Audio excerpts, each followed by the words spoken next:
வஸல்லம் அவர்கள் பேசப்படாத காலமே இல்லை.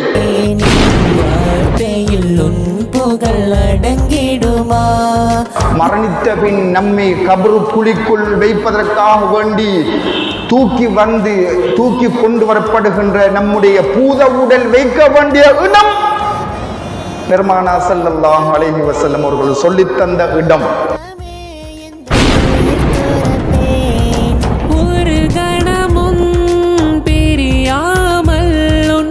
பிள்ளை பிறந்ததும் தூக்கியவர்கள் சொன்னது முதல் வார்த்தை அல்லாஹு அக்பர். அது அல்லாஹ்வை நினைவுறுத்தியது. அந்த நினைவுறுத்தலின் பின்னால் பெருமானார் பிணைந்திருக்கின்றார்கள். இங்கே ஜனாசாவை தூக்கி கபரிலே வைக்குகின்றவர்கள் சொல்லுகின்ற இறுதி வார்த்தை பிஸ்மில்லாஹ் வ அலா மில்லதி ரசூலில்லாஹ். இறுதி வசனம் ரசூலுல்லாஹ்.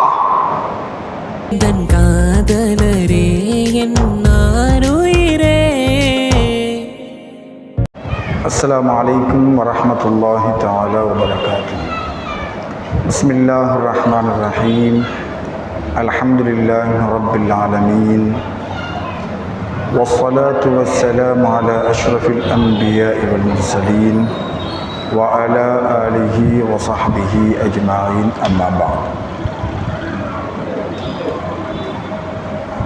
அளவற்ற அருளாளனும் நிகரில்லா பேரன்புடையவனுமான எல்லாம் வல்ல ஹக் ஜல்ல சுப்ஹானஹு வ தஆலா ஒருவனுக்கே சர்வ புகழும் புகழ்ச்சி முடித்தாகட்டுமா. ஸலவாத்தும் சலாமும் அகிலங்களுக்கெல்லாம் பேரருளாக அல்லாஹ்வினால் அனுப்பி வைக்கப்பட்ட அண்ணல் நபிகள் நாயகம் ரசூலுல்லாஹி ஸல்லல்லாஹு அலைஹி வஸல்லம் அவர்கள் மீதிலும் அவர்களுடைய அருமையான பெற்றோர்கள் சகோதரர்களான நபிமார் ரசூல்மார்கள் தூய்மையான மனைவி மக்கள் தோழர்கள் தாபிஊன்கள் தபஉ தாபிஈன்கள் வலிமார்கள் ஷுஹதாக்கள் சாலிஹீன்கள் ஆகியோர்கள் மீதிலும் இவ்வுலகத்திலும் மறு உலகத்திலும் வாழ்ந்து கொண்டிருக்கின்ற நம்முடைய இஸ்லாமிய உம்மத்தினர்கள் அனைவர் மீதிலும் அல்லாஹுடைய அருளும் அன்னல் ஸல்லல்லாஹு அலைஹி வஸல்லம் அவர்களுடைய ஷஃபாஅத்தும் கிடைத்தள்ள வேண்டும் என்று வேண்டியவனாக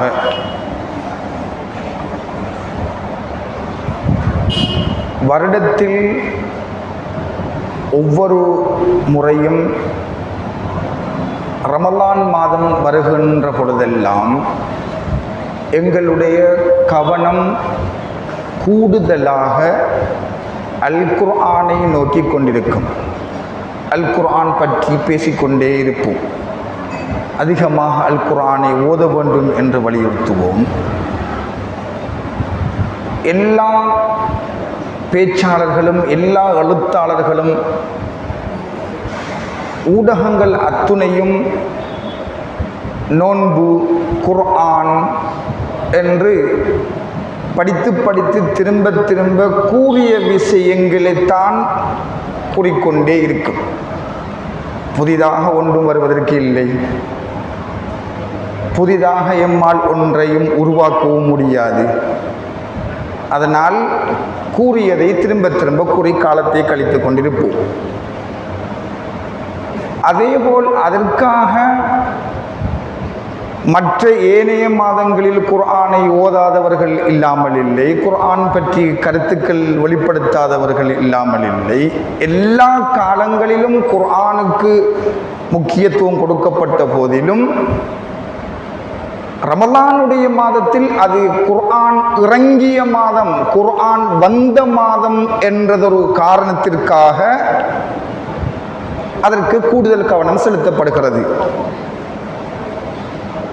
ஹஜ்ஜுடைய மாதம் என்று வருகின்ற பொழுது இப்ராஹிம் அலைஹிஸ்ஸலாம், இஸ்மாயில் அலைஹிஸ்ஸலாம் குர்பான் உலுஹியா என்று கவனம் செல்லும்.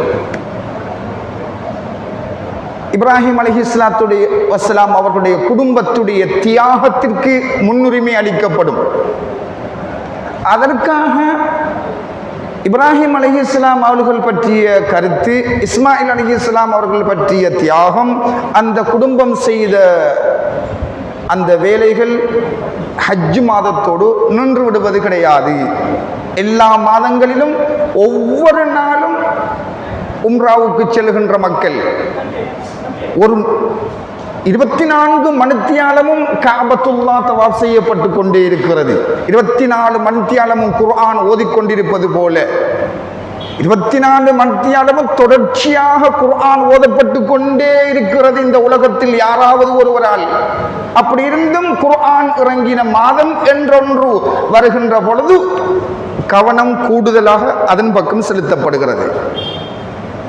24 மணித்தியாலமும் அல்லாஹ்வுடைய வீட்டை தவாப் செய்து கொண்டிருக்கின்றவர்கள் இந்த உலகத்தில் இருந்து கொண்டிருக்க, மனிதர்கள் தான் ஒருவேளை தவாப் செய்யாமல் போனாலும் அமரர்கள் தவாப் செய்து கொண்டிருப்பார்கள். எனினும் ஹஜ்ஜுடைய மாதம் என்று வருகின்ற பொழுது அந்த குடும்பத்துடைய சரித்திரம், அந்த குடும்பத்தை பற்றிய வரலாறு புதுப்பிக்கப்பட்டு சொல்லப்பட்டு கொண்டிருப்பது போல, ரபியுல் அவ்வல் மாதம் என்று வந்தால் எங்களுடைய கவனமெல்லாம் கண்மணி நாயகம் ஸல்லல்லாஹு அலைஹி வஸல்லம் அவர்களை நோக்கி இருக்கும். காரணம், ஸல்லல்லாஹு அலைஹி வஸல்லம் அவர்கள் பிறந்ததும் இந்த ரபியுல் அவ்வலில் தான். பெருமானா ஸல்லல்லாஹு அலைஹி வஸல்லம் அவர்கள் இவ்வுலகை விட்டு பிரிந்து மன்னரை நோக்கி பயணம் செய்ததும் இந்த ரபியுல் அவ்வல் மாதத்தில் தான்.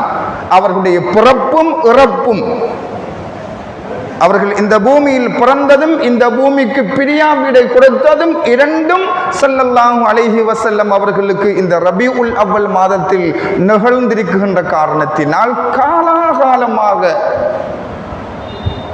இது இன்று நேற்றல்ல,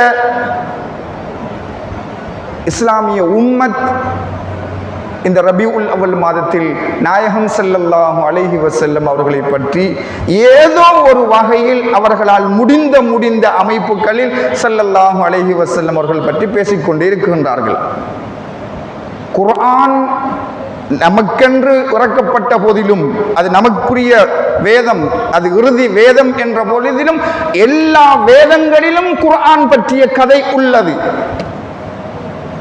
குர்ஆனை பற்றிய செய்தி தௌராத் வேதத்தில் உள்ளது, குர்ஆன் பற்றிய செய்தி இஞ்சில் வேதத்தில் உள்ளது, குர்ஆன் பற்றிய செய்தி இந்துக்கள் தன்னிடம் இருப்பதாக வாதிடுகின்ற அவர்களுடைய வேதத்தில் உள்ளது, குர்ஆன் பற்றி சீனர்கள் தங்களிடத்தில் வேதம் உள்ளதாக சொல்லப்படுகின்ற அவர்களுடைய வேதத்தில் உள்ளது, குர்ஆன் பற்றி ஜபூர் வேதத்தில் உள்ளது. யாரெல்லாம் தங்களிடம் வேதம் உள்ளதென்றது கூறிக்கொண்டிருக்கின்றார்களோ அவர்கள் எல்லோருடைய வேதத்திலும் குர்ஆன் என்றால் என்ன, அது யாருக்கு இறங்கப்படும் என்கின்ற வரலாறு பதியப்பட்டிருக்கின்றது. இப்ராஹிம் அலைஹிஸ்ஸலாம், இஸ்மாயில் அலைஹிஸ்ஸலாம் அவர்கள் யார், அவர்களுடைய வரலாறு என்ன என்பது இஞ்சில் வேதத்தில் உள்ளது, தௌராத் வேதத்தில் உள்ளது, ஜபூர் வேதத்தில் உள்ளது. யாரெல்லாம் தங்களுடைய வேதம், தங்களுக்கு வேதம் உள்ளதென்று பேசிக்கொண்டிருக்கின்றார்களோ அவர்கள் எல்லோருடைய வேதங்களிலும் உள்ளது. அதே போலத்தான் ஸல்லல்லாஹு அலைஹி வஸல்லம் அவர்கள் எங்களுக்குரிய நபியாக இருந்த பொழுதிலும் எல்லா வேதங்களிலும் அவர்களை பற்றிய செய்திகள் உள்ளது. இஞ்சில் வேதத்தில் உள்ளது என்று குர்ஆனே சொல்லும், தௌராத் வேதத்தில் உள்ளதென்று குர்ஆனே சொல்லும். இந்த இந்துக்களிடம் உள்ளதாக சொல்லப்படுகின்ற வேதங்களிலும் ஸல்லல்லாஹு அலைஹி வஸல்லம் அவர்கள் பற்றி சொல்லப்படுகின்றது என்று உங்களுக்கு தெரியும். இந்த கல்கி அவதாரம் இப்போ புதிதாக பேசப்படுகின்ற ஒன்றல்ல, அது பழைய செய்திதான். இருந்தாலும் புதிதாக அதை பற்றிய தகவல்கள் திரட்டப்பட்டு பேசப்பட்டு ஆய்வு செய்யப்படுகிறது. இந்த கல்கி அவதாரம் என்றொன்று இந்துக்களிடம் உள்ளது. இந்த கல்கி அவதாரம் யார், இது யாரை குறித்து பேசுகிறது என்று பேசுகின்ற இஸ்லாமிய அறிஞர்கள் ஒரு புறம் இருக்க, இந்து மதத்தினுடைய தலைவர்களே, இந்து மதத்தை ஏற்றுக்கொண்டவர்கள், அங்கீகரித்தவர்களே, கல்கி அவதாரம் என்பது அது முஹம்மது ரசூலுல்லாஹி ஸல்லல்லாஹு அலைஹி வஸல்லம் அவர்கள்தான் என்று அண்மையில் ஒரு ஆங்கில நூல் அதற்கென்று எழுதப்பட்டிருக்கின்றது. ஆங்கில மொழியில், அது உருது மொழி, அது ஹிந்து மொழி, அது சமஸ்கிருத மொழி, இப்படி அவர்களுக்கு சொந்தமான மொழிகளில் எழுதப்பட்ட நூல் இப்பொழுது ஆங்கில மொழிகளிலும் புதிதாக எழுதப்பட்டு தமிழ் மொழியிலும் உள்ளது. விசேஷமாக உங்களுக்கு தேவை என்றால் சகோதரர் ஜாக்கிர் நாயக், இந்த இளைஞர்களுக்கு நன்கு பரிச்சயமானவர், ஜாக்கிர் நாயக்குடைய ஒளிபரப்புகளை பாருங்கள், அவருடைய எழுத்துக்களை தேடி பாருங்கள், அவருடைய பேச்சுக்களை புரட்டி பாருங்கள். சீனர்கள் தங்களுடைய வேதத்தில் ஸல்லல்லாஹு அலைஹி வஸல்லம் அவர்களை எப்படி அடையாளம் கண்டிருக்கின்றார்கள், அவர்களுடைய மொழியில், அவர்களுடைய பாஷையில் ஸல்லல்லாஹு அலைஹி வஸல்லம் அவர்களை பற்றி எப்படி பேசப்படுகிறது என்பதனை அவர் நிறுவுகிறார். இந்துக்கள் தங்களுடைய வேதத்தில் அந்த கல்கி அவதாரம் என்று சொல்லப்படுகின்றவர் அது ஸல்லல்லாஹு அலைஹி வஸல்லம் அவர்கள்தான் என்று நிறுவுகிறார். ஆக ஸல்லல்லாஹு அலைஹி வஸல்லம் அவர்கள் பேசப்படாத காலமே இல்லை, குர்ஆன் பேசப்படாத காலமே இல்லை. கண்மணி நாயகம் ஸல்லல்லாஹு அலைஹி வஸல்லம் அவர்களை பற்றி பேசப்படாத பொழுதில்லை, நேரம் இல்லை, நிமிடம் இல்லை.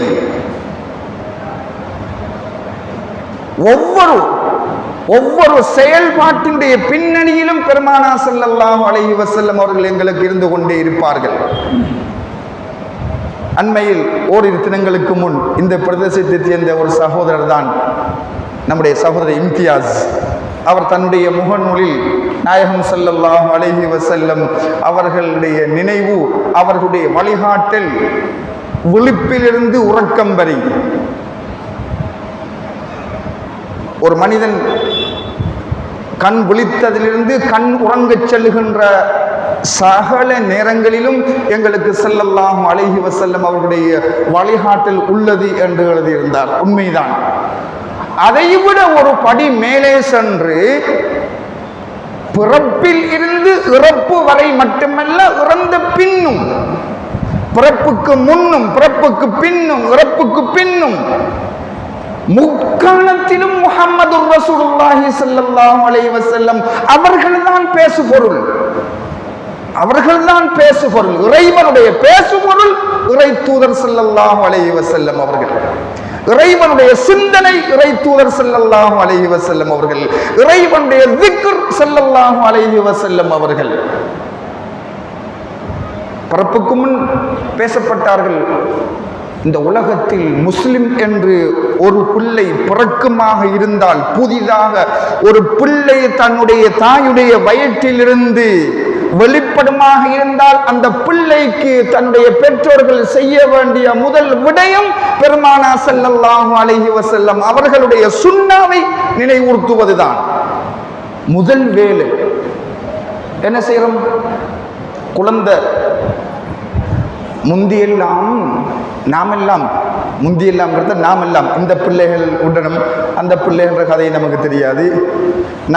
நீங்கள் எல்லாம், நம்மையெல்லாம் முதல் சுமந்தவர்கள், முதல் தாங்கியவர்கள் நம்முடைய பெற்றோர்கள்.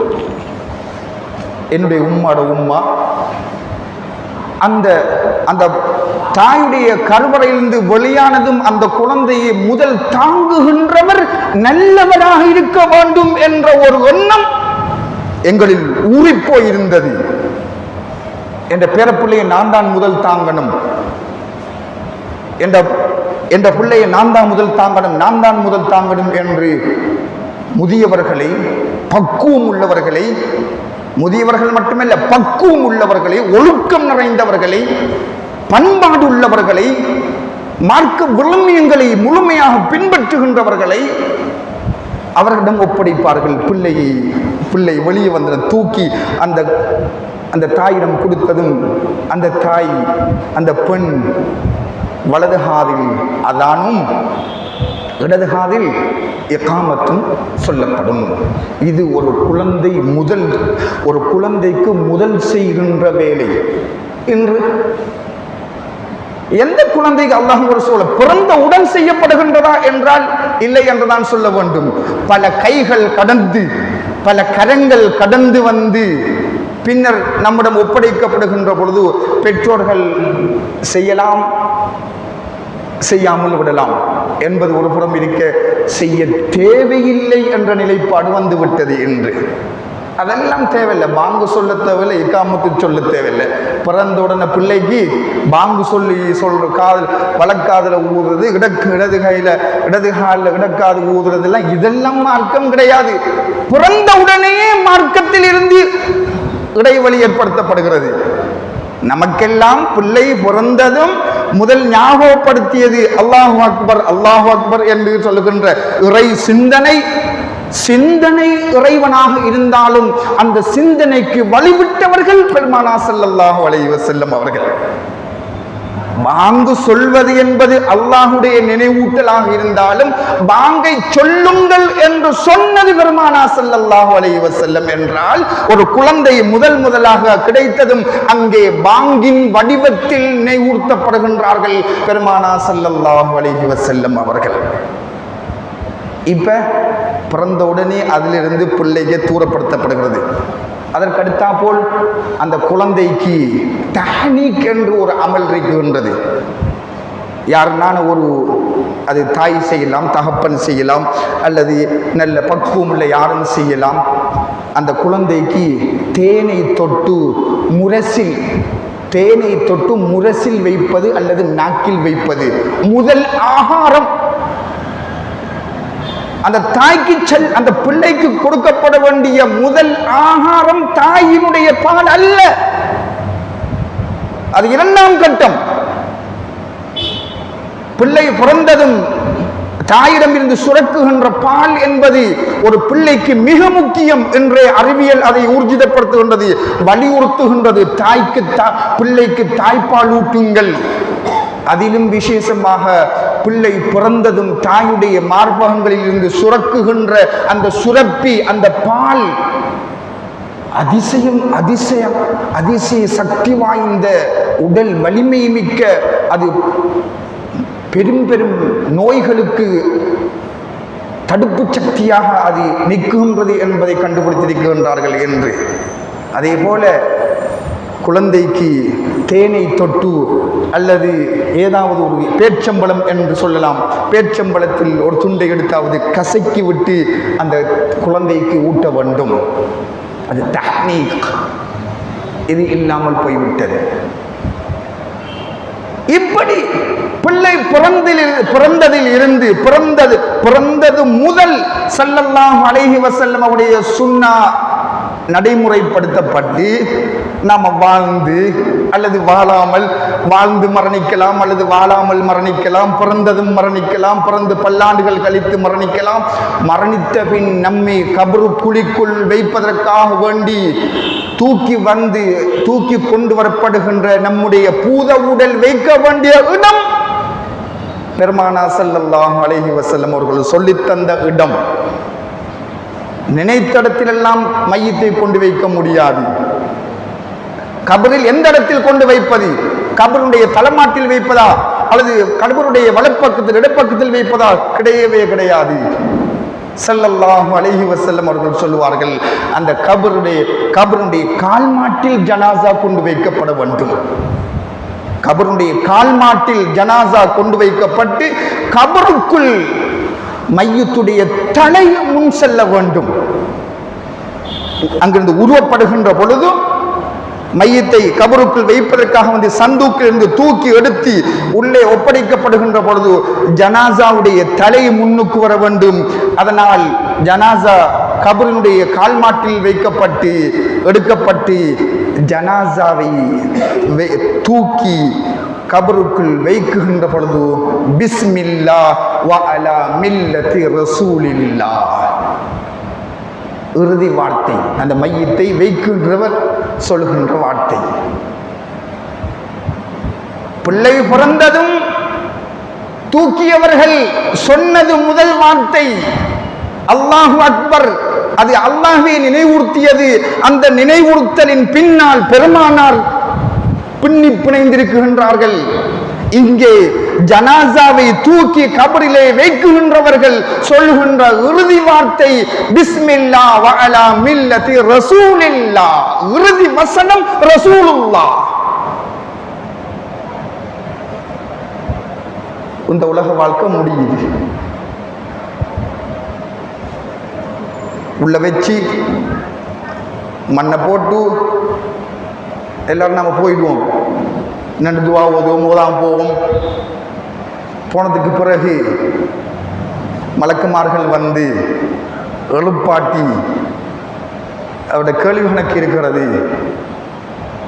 அந்த கேள்வியில் மிக முக்கியமான கேள்விகளில் ஒன்று, சில அறிஞர்கள் கேட்கப்படுகின்ற கேள்வி ஒன்றென்று ஊர்ஜிதப்படுத்துவார்கள். பல கேள்வி அல்ல, ஒன்றுதான்.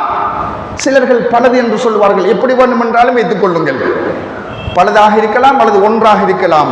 அந்த ஒன்று பலதில் ஒன்று அல்லது ஒன்று மட்டும்தான் என்று வைத்துக் கொண்டாலும் அந்த ஒன்று, இந்த மனிதர் பற்றி நீர் என்ன சொல்லிக் கொண்டிருந்தாய்?